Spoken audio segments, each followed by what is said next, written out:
All right, our first guest, you saw a little bit of him in the opening. Actually, that footage that you saw was filmed by Elias Muhammad, but we've been joined by, once again, in the upper room, family member Adil Ismaaeel. Adil, thank you for coming on the program. Welcome back. Thank you for having me. So you just got back. I did. When did you get back? I can't remember. Okay, now. that's cool, no problem. Like a week and a half, 2 weeks. Okay. It might have been a month, but I'm not sure. My brain, it's been a lot going on this past few weeks. So we were looking at some of the footage. That was your trip to Haiti. So tell us a little bit about that, and then we'll get to the book. Yeah, it was the overall island of Hispaniola. I got an experience and an opportunity to experience the whole entire island. Visit Samana, Bavaro, Punta Cana, Santo Domingo, going to Port-au-Prince in Haiti as well. So I got to experience the whole entire island, not the entire island, but parts of Haiti and then much of Dominican Republic. But it was an incredible experience. It was just mind-blowing. I had the most fun there, in all honesty. I had some really great friends that I joined. Oh, that's fantastic. And we did some incredible things, like singing on top of a mountaintop, which was pretty crazy. Driving up to the top of the mountain, driving all crazy throughout the country and, the beaches and just experiencing the history and the culture and interacting with the people and the food. It was simply incredible. It was simply incredible. Where's your next trip? My next trip, I'm thinking I'm getting pushed to Cuba right now. Okay. Cuba and Trinidad. So those are next trips that I have to take for business. But my next big exploration trip is going to be East Africa, Kenya, Ethiopia. I'm going to try to get the bottom of Egypt a little bit, Aswan. I may, we'll see. You went to Egypt before, didn't you? I have gone to Egypt, but I was in Cairo. Okay. But this time I'm trying to go and really get an in-depth experience in East Africa, which is basically the cradle of civilization. And that's my goal. My goal is to just go and just learn the history of our people, of black people, African people, and just, learn the thousands of years, as much as I can, get a taste of the thousands of years of history that lies there in that part of the continent. Okay. Yeah, that's my goal. Do you travel alone? And the other part of it is maybe some of the younger people want to know what got you into just traveling the world. Because a lot of times you look at the news and you get a bad concept that is so bad outside the United States. So I think those two things would be interesting for people to hear. Yeah. I travel alone sometimes. Like sometimes I link up other people, then part of my trips are solo, then part of my trips I'm joining my friends and people with just business. So it just really depends on the experience. If I'm going for business, I have to go meet people and things like that. Or sometimes I just get up and just go.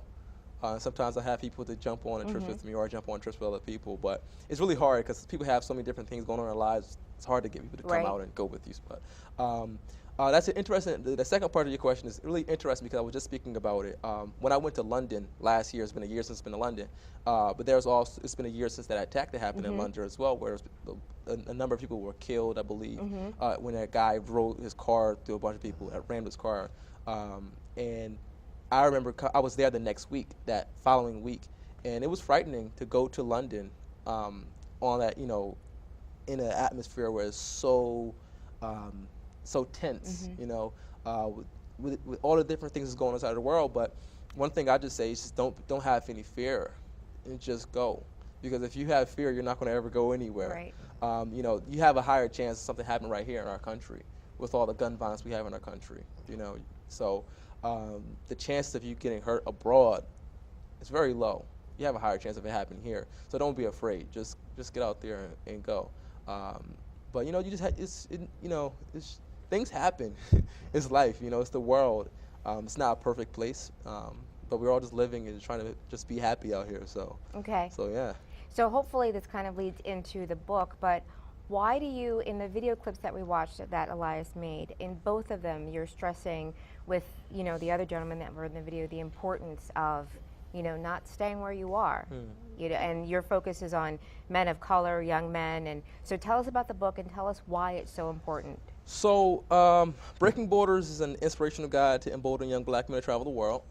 But it goes beyond the book. It's more of the mission to inspire young black men to step into their greatest forms. Because there's a genius that lies in all of us. And I just I'm working on just uncovering that genius to help our young black men to see that the world is bigger than the four corners that they live on. And to show them that there's opportunity available to them and they're not limited to the circumstances that are presently in their lives. And that's my focus.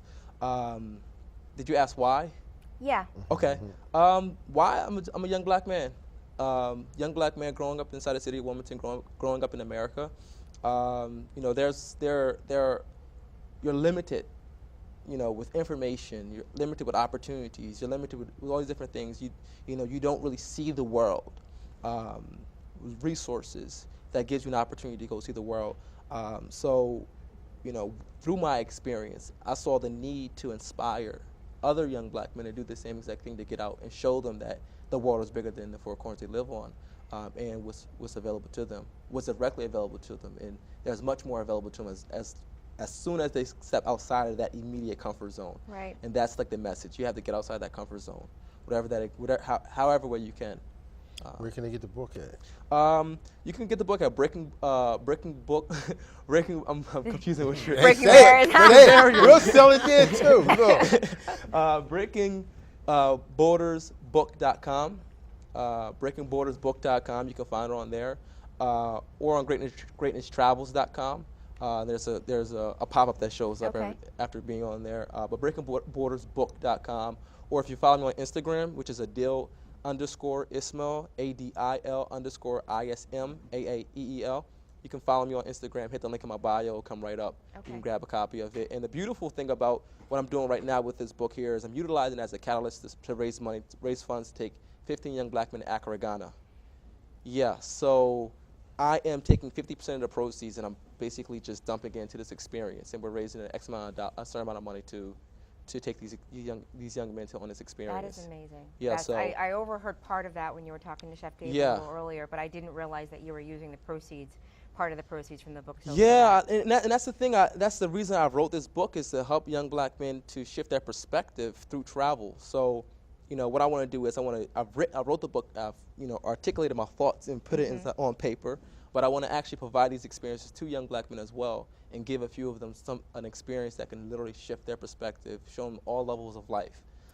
We're going to wrap up in just a second, but how can they find out, who are these 15 young men going to be? So we're still going through the process. There are a number of young men that I'm mentoring right now.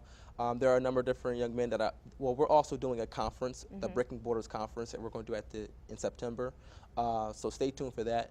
And I hope you guys can have me back. Yeah, you got to come back in August to talk about that. But yeah, Breaking Borders conference, we're calling it Litference, but it's going to be a really good experience that's going to help our young black men talk about the topics and the ideas that are interesting to our young men, and shift their perspective through those ideas. But I'm hoping to select some of the young men at the conference, and just the young men that I'm meeting throughout over my, I'm traveling over the country right now, speaking, and I'm going to schools, and I'm interacting with a lot of young men right now. So, I'm just like, I'm keeping an eye on them. So you got to make sure you're extra good, so that when you get a good word in for you. So that's fantastic. But yeah, I'm hoping to shift some young men's perspective through travel. Well, the next time you come, we would love for you to talk about the Breaking Borders conference. Yes. But then also, at some point, we'd love to meet some of the young people that you Most travel certainly. with. That would Most be certainly. amazing. When we come back from Accra, we'll make sure that I'll bring them on the show and introduce you to them, and they can share their experience in meeting kings and all the different levels of society. I would love that. Thank you very much. Thank you so much for having me. You're very welcome, Adil. Anytime.